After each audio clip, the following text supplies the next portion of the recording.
Hey everybody!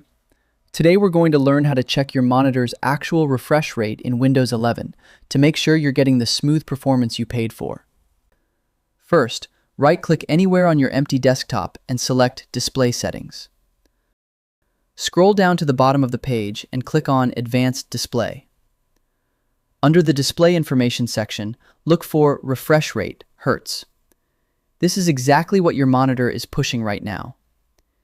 If you see 60 Hz but your monitor is rated for 144 Hz or higher, click the drop-down menu labeled Choose a Refresh Rate. Select the highest number available in that list. Your screen may flicker or go black for a second. This is normal. When the confirmation box appears, click Keep Changes. And that's it! Your display is now optimized for maximum smoothness. I hope this helps with your current and future projects.